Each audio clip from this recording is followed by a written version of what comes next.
저는 습관하면 한 가지 떠오르는 사건이 있는데요. 제가 어렸을 때 엄마 아빠의 손을 잡고 갔던 특별 새벽 기도회와 관련이 있는 일입니다. 저는 모태 신앙이었고 초등학교 때부터 열심히 부모님을 따라서 특세에 참여했습니다. 그리고 나름 말씀도 굉장히 열심히 듣고 나름 기도도 열심히 했었던 것 같아요. 그래서 목사님 설교 중에 문장이 끝날 때마다 성도님들이 다 아멘 아멘 이렇게 하시더라고요. 그래서 따라서 아멘이라고 크게 외치기도 했었습니다. 그런데 사실 특세에 참석하면 좀 피곤하잖아요. 그렇게 피곤한 몸을 이끌고 초등학생이니까 학교에 갔었겠죠. 학교 수업 시간에 피곤하기도 하고 또 졸리니까 좀 몽롱한 상황이었던 것 같아요. 선생님이 수업 중에 이렇게 말씀하시다가 어떤 문장이 딱 끝났는데 제가 이게 몽롱해가지고 여기가 교회인지 학교인지 살짝 헷갈렸던 거예요. 그래서 선생님의 말이 끝나자마자 아멘이라고 외쳐가지고 제 주변에 있던 친구들이 아주 크게 웃고 조금 놀림을 받았었던 그런 창피한 기억이 한 가지 있습니다. 습관은 정말 무서운 것 같습니다. 코로나19가 확산되면서 사실 처음에 마스크 쓰고 이렇게 예배하는 게 불편했었잖아요. 그런데 지금도 여전히 불편하긴 하지만 그래도 조금 마스크 쓰고 예배드리는 건 익숙해진 것 같아요. 그리고 익숙함을 넘어서 이제 마스크는 습관, 우리의 삶의 일부가 되어버렸습니다. 제가 SNS를 좀 이렇게 살펴보다가 재미있는 영상을 하나 봤는데요. 어떤 한 사람이 마스크가 너무 일상이 되어서 사진 한번 볼까요? 이렇게 짜장면을 먹는데 영상인데 영상을 준비를 못했어요. 그럼 어떻게 됐을까요? 마스크가 너무 습관이 돼서 인지를 못한 거예요. 그래서 마스크로 짜장면을 먹는 이런 사진을 보았습니다. 마스크가 너무 일상이 되어서 마치 내 피부의 일부가 되어버린 그런 모습이죠. 인간은 이렇게 적응을 잘합니다. 습관은 정말 무섭습니다. 그런데 이러한 습관은 우리에게 힘이 되기도 합니다. 그렇게 습관이 된 마스크 때문인지 확실히 감기에 덜 걸리는 것 같아요. 그렇죠? 마스크 쓰기라는 습관이 주고 있는 힘이라고 할 수 있을 겁니다. 더 나아가서 어렸을 때 그렇게 교회에 다니고 집회에 다니고 기도회에 열심히 참여했던 것이 지금은 목사가 된 저의 신앙의 한 90% 이상은 차지하는 것 같이 느껴질 정도로 저의 신앙 형성에 아주 큰 힘이 되었습니다. 어렸을 때의 신앙의 중요성에 대한 습관의 힘이라고 할 수 있겠죠. 사실 솔직하게 말씀드리면 특별 새벽 기도회 한다라면은 가슴이 좀 답답해져요. 주실 은혜보다 먼저 떠오르는 게 사실은 피곤함이거든요.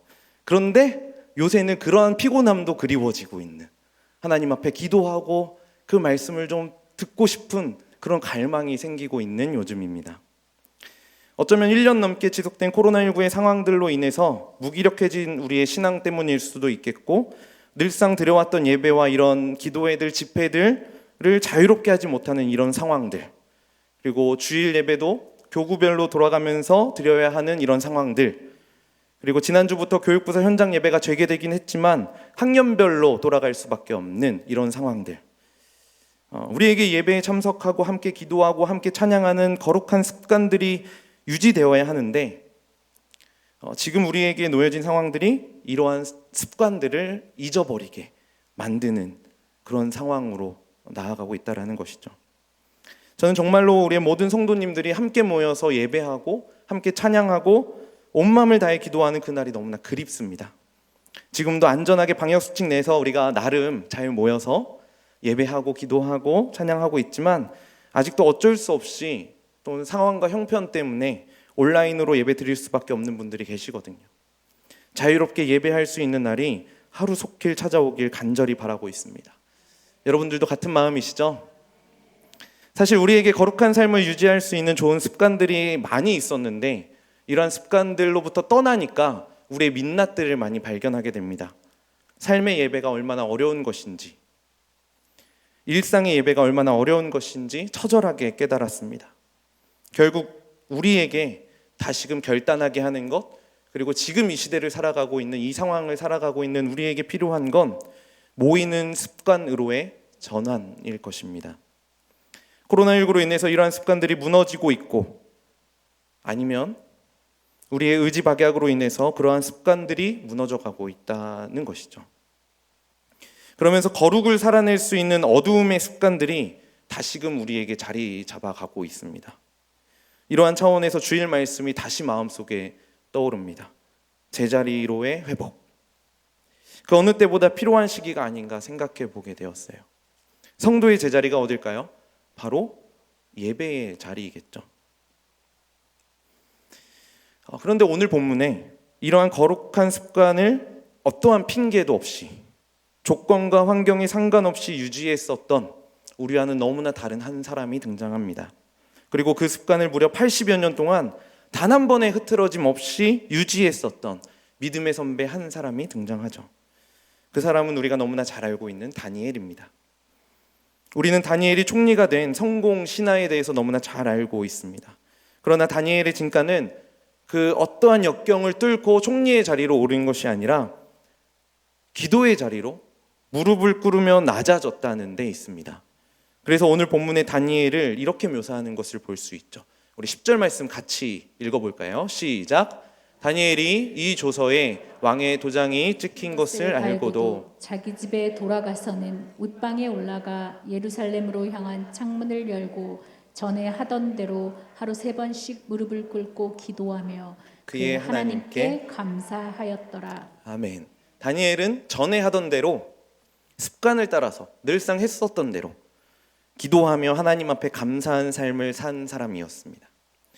그런데 다니엘은 단순히 신앙적으로만 거룩하게 살았던 게 아니라 세상 한가운데에서도 거룩을 유지하며 살았던 사람이라는 거죠. 오늘 본문 3절에 보면 다니엘에 대해서 이렇게 표현해요. 다니엘은 마음이 민첩하여 총리들과 고관들 위에 뛰어남으로 왕이 그를 세워 전국을 다스리게 하고자 한지라. 총리들과 고관들 위에 뛰어났다. 그 사람이 다니엘이다라고 얘기를 하죠. 그래서 페르시아의 다리오 왕은 다니엘을 전국을 다스리는 총리로 세웠습니다. 그리고 아무래도 이방인이었기 때문에 다니엘이 이렇게 승승장구하니까 다니엘을 향한 질투하는 사람들이 늘어나게 됐었던 거죠. 특별히 고관들, 페르시아의 고관들이 다니엘을 향해서 고발할 근거를 찾았습니다. 질투해서요, 시기해서. 그런데 우리는 여기서 다니엘의 위대함을 한 가지 발견하게 되죠. 4절 말씀에 보니까요, 이에 총리들과 고관들이 국사에 대하여 다니엘을 고발할 근거를 찾고자 하였으나 그 아래 같이 읽어볼까요? 시작. 아무 근거, 아무 허물도 찾지 못하였으니 이는 그가 충성되어 아무 그릇됨도 없고 아무 허물도 없음이었더라. 아멘. 다니엘을 고발할 근거를 찾고자 했는데 아무 근거, 아무 허물도 찾을 수가 없었던 거죠. 너무 멋있는 것 같아요. 사실 권력과 명예를 얻기 위해 물불 가리지 않는 사람들이 얼마나 많습니까? 그리고 지금 다른 고관들이 다니엘을 향해서 고발할 근거를 찾고자 했었던 건 아마도 이 당시의 고위층 사이에서도 이러한 부패를 찾기가 일반화되어 있다는 그 사실을 전제하는 것일 겁니다. 이 정도 위치에 오르려면 허물이 있을 수밖에 없다는 판단이 그들에게도 있었던 것이죠. 그러나 다니엘은 아무 그릇됨도 없고 아무 허물도 없었다라고 얘기하죠. 우리에게도 이러한 정직, 이러한 거룩함이 회복될 수 있길 축복합니다. 어쨌든 다니엘을 고발할 근거를 찾고자 했는데 찾을 근거가 없었던 이들이 그 시기를 내려놓지 못하고 이렇게 말합니다. 5절에 보니까요, 그들이 이르되 이 다니엘은 그 하나님의 율법에서 근거를 찾지 못하면 그를 고발할 수 없으리라. 다니엘을 고발하려면 다니엘이 잘 지키고 있는 율법 가운데에서 그 고발할 근거를 찾아야 한다라는 거예요. 이게 뭐냐면은 결국 다니엘의 신앙의 문제를 공격하겠다라는 겁니다. 다니엘이 하나님 앞에 기도했고 하나님 앞에 항상 무릎 꿇는 사람이라는 것을 그들은 알았고, 그래서 그 부분, 기도하는 그 부분을 공격하려고 했었던 것이죠. 그래서 이들은 다리오 왕을 찾아갔고 다리오 왕에게 이렇게 구합니다.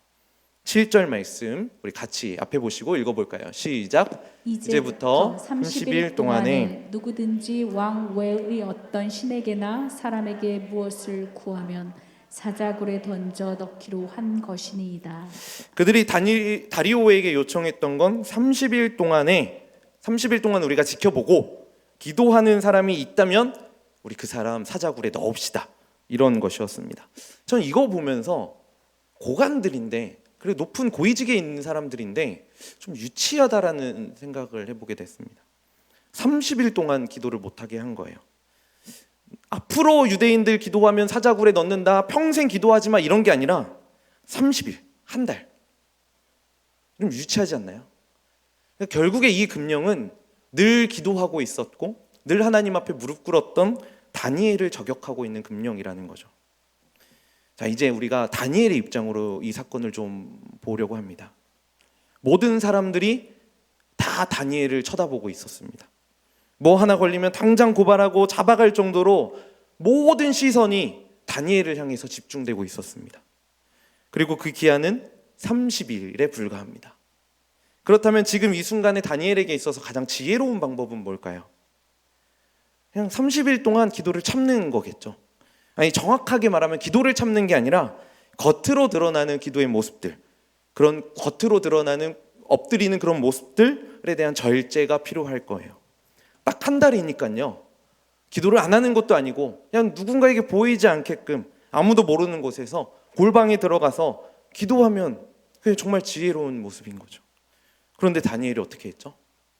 우리 너무나 잘 알고 있죠. 우리 10절 말씀 같이 읽습니다. 시작. 다니엘이 이 조서에 왕의 도장이 찍힌 것을 알고도 자기 집에 돌아가서는 윗방에 올라가 예루살렘으로 향한 창문을 열고 전에 하던 대로 하루 3번씩 무릎을 꿇고 기도하며 그의 하나님께 감사하였더라. 다니엘이 어떻게 했나요? 그는 여전히 하나님 앞에 기도했습니다.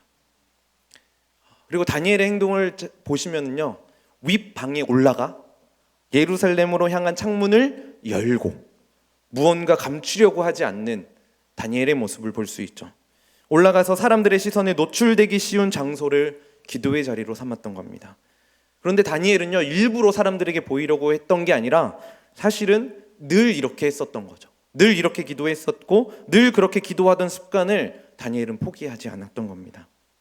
만약에 다니엘이 다리오 왕의 금령이 내려지고 아까 얘기했었던 그 지혜의 방법대로 숨어서 기도를 했다면 그건 다리오 왕에 대한 신적 권위를 동의한다는 의미도 담겨 있을 것입니다. 다리오 왕은 이미 그 땅 가운데에 신적 권위를 가진 존재였었고요. 이미 고발한 사람들은 다니엘이 기도한다는 사실을 알고 있었고 그것을 저격하기 위해 금령을 요청했었던 거죠. 그래서 그것에 다니엘이 복종하게 된다면 사람들은 역시 위대하신 다리오 왕 앞에서는 저 천하의 다니엘도 꼼짝 못하는구만, 이런 판단을 내렸을 거예요. 그렇기 때문에 다니엘의 기도는 기도의 형식, 뭐 사람들에게 보이고 무릎을 꿇고 이런 형식에 관한 문제가 아니라 신앙의 문제였던 겁니다. 다니엘은 예루살렘으로 난 창문을 열었습니다. 이렇게 예루살렘으로 향한 창문을 열었던 것은 고향에 대한 그리움이 아니라 이런 의도에서였습니다. 열왕기상에 보니까요, 자기를 사로잡아간 적국의 땅에서 건축한 성전 있는 쪽을 향하여 주께 기도하거든 원하건대 주는 눈을 들어 종의 간구함과 주의 백성 이스라엘의 간구함을 보시고 주께 부르짖는 대로 들으시옵소서. 이 말씀은 솔로몬이 성전을 다 짓고 하나님 앞에 그 성전을 봉헌하면서 올려드린 약속의 기도였습니다. 성전에 계신 하나님의 임재를 간구하며 기도할 때 그 기도에 응답해 주실 것을 바라는 기도의 고백이었던 거죠. 성전은 이스라엘의 하나님 여호와의 이름이 거하는 곳이었고 무엇보다 여호와의 율법이 알려지고 선포되는 곳이었습니다. 그리고 그곳은 예배가 드려지던 곳이었습니다. 그리고 무엇보다 성전은 하나님이 임재하시는, 하나님의 임재가 충만하게 거하는 곳이었죠. 다니엘은 이 약속의 근거에서 예루살렘으로 향한 창문을 열고 기도했었던 겁니다. 유대인의 기도 습관을 따라서 하루에 3번씩 이러한 기도의 자리로 나아가는 것을 절대로 포기하지 않았던 사람이 바로 다니엘이었습니다. 기도가 소중했던 게 아니라, 물론 기도도 소중했겠지만 그 기도를 받으시는 하나님, 무엇보다 하나님의 임재가 다니엘에게는 너무나 소중했었던 거죠. 저는 이러한 관점에서 우리가 지금 계속해서 10절 말씀을 반복해서 보고 있는데 이 문장이 참 큰 도전이 됩니다.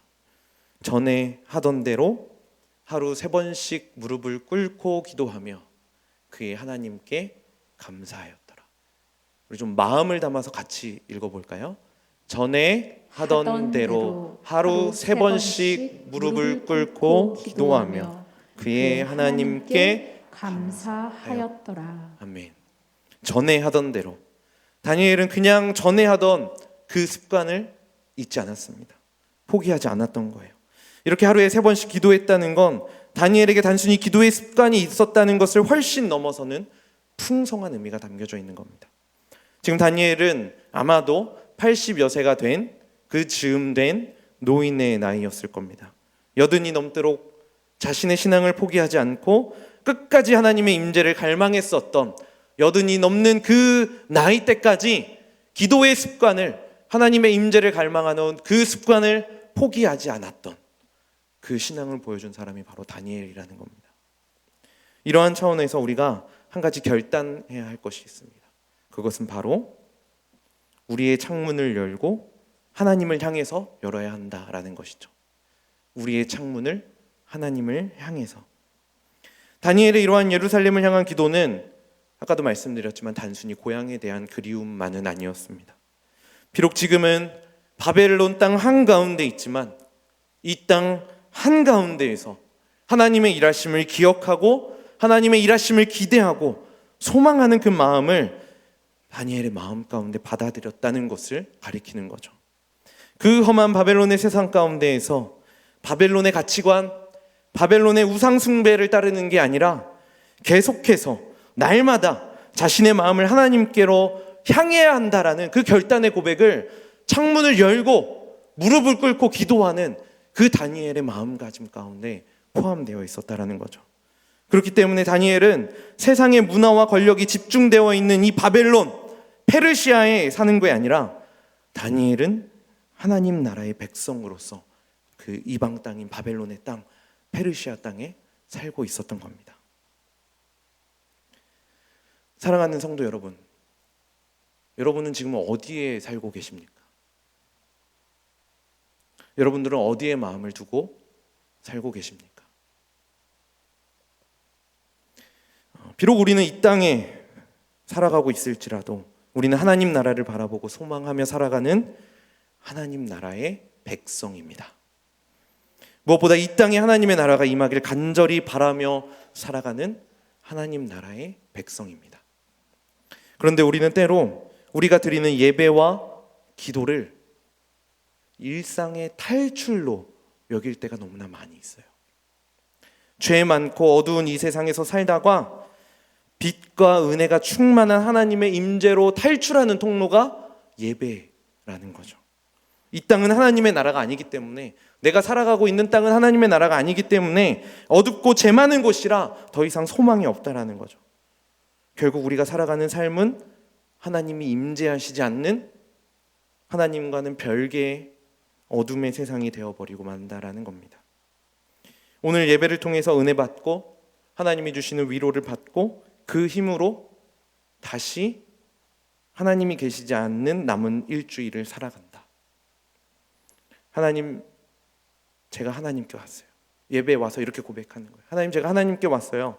세상에서 정말 힘들었거든요. 나 좀 위로해 주세요. 이렇게 예배 드리는 게 문제가 없어 보일 수도 있겠지만 결국 예배가 내가 살아가고자 하는 내 일상의 도구가 되어버린 마음이라는 거죠. 내 삶을 좀 윤택하게 살아가기 위해서 예배를 보조적인 수단으로 동원한다라는 겁니다. 예배를 통해서 하나님의 찬란한 영광을 목도했었던 그 창문의 문, 예배를 통해서는 잘 열어요. 잘 열어서 하나님의 영광을 바라봅니다. 그런데 예배가 끝난 다음에 예배당 문을 나서면서 그 창문의 문을 닫아버려요. 그리고 어두운 세상으로 나아가는 이러한 개념들이 혹시 우리에게 있는 것은 아닌지 뒤돌아볼 필요가 있다는 거죠. 한 주일 동안 열심히 살고 하나님 없는 세상이니까 열심히 발악하면서 살아가고 다시 예배의 자리로 나와서 또 하나님 주시는 위로를 경험하는 거죠. 아주 미묘한 차이지만 어마어마한 결과가 기다리는 것을 우리는 보게 됩니다. 하나님께서 주시는 위로와 평안함이 우리에게 필요하지만 이러한 생각의 결과는 결국 내 삶에 하나님은 없다라는 거예요. 결국 우리의 일상이 거룩함으로부터 완전히 무너지는 결과를 불러일으킨다라는 것이죠. 그런데 다니엘에게 기도는 이러한 탈출의 통로가 아니었습니다. 오히려 다니엘의 기도는 하나님의 임재를 바라보는 입구였습니다. 바벨론과 페르시아 제국의 욕망과 탐욕과 우상 숭배의 어둠으로부터 벗어나기 위한 탈출구가 아니라 예루살렘의 하나님이 예루살렘에만 계신 게 아니라 지금 페르시아 한복판에 살고 있는 다니엘의 삶 가운데로 들어오시게 하는 입구이자 통로였다라는 것이죠. 오히려 우리의 창문을 열고 하나님 저에게 좀 들어와 주세요. 저의 삶에 좀 들어와 주세요. 임재해 주세요. 저의 삶 가운데 하나님이 필요합니다. 그 하나님 바라보고 그 하나님의 임재를 경험하고 그 하나님과 함께 다시금 우리의 삶의 자리로 돌아가는 거죠. 우리가 하나님께 가는 게 아니라 하나님의 임재하심을 기다리는 것, 이게 참된 예배자의 모습이라는 겁니다.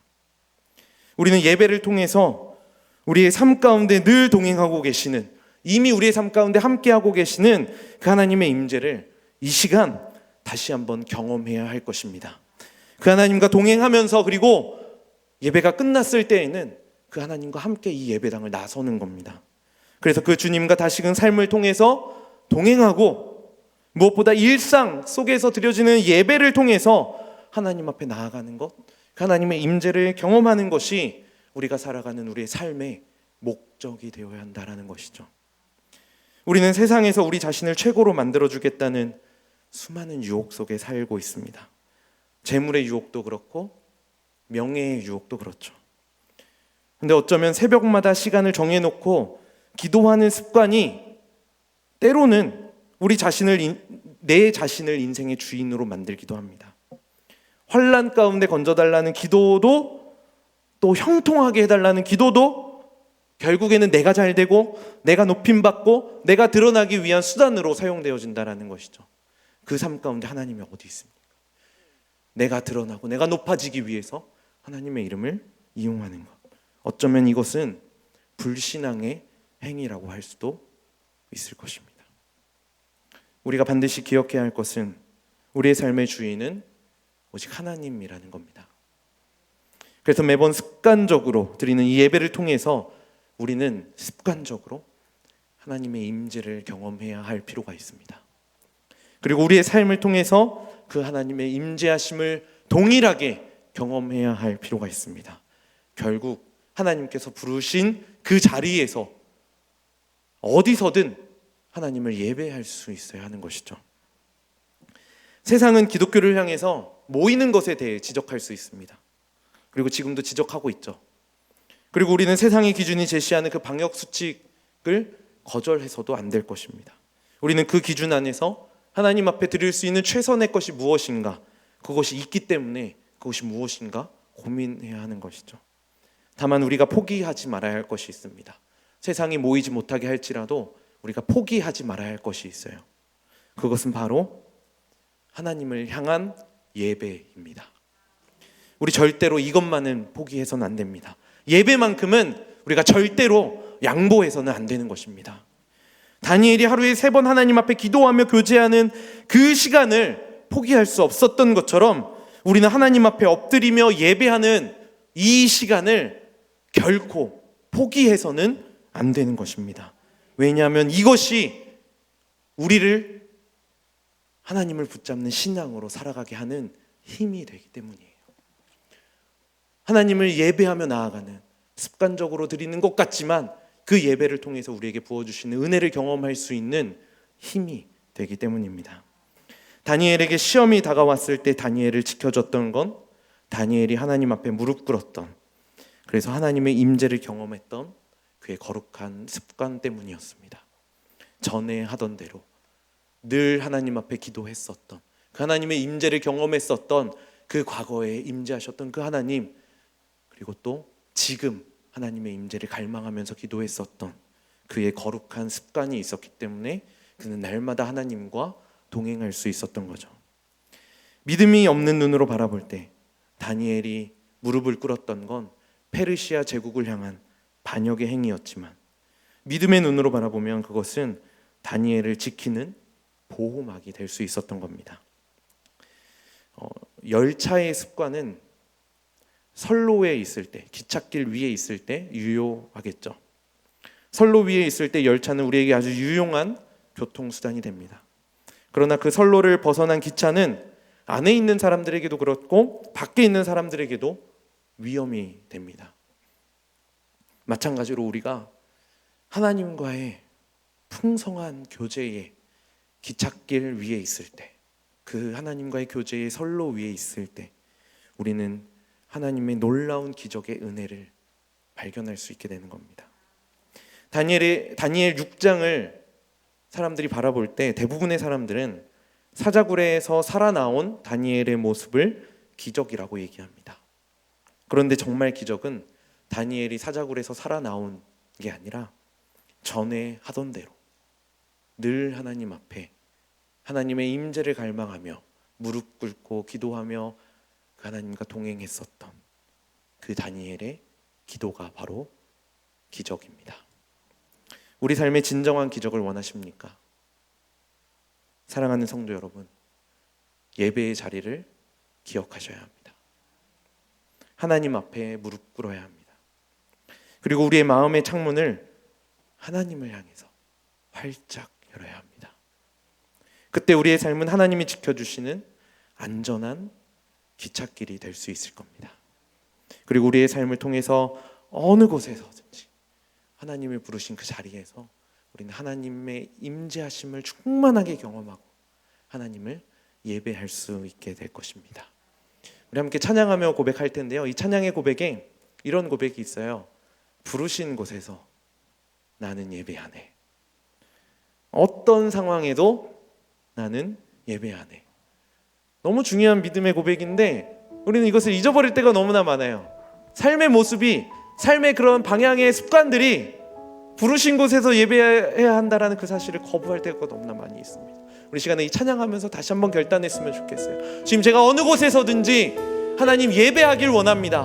어느 곳에서든지 이 예배당에서뿐만 아니라 내 삶의 어느 곳에서든지 하나님의 임재를 경험하길 원합니다. 우리 시간에 이 마음을 담아서 기도하는 마음으로 찬양하며 나아갑니다.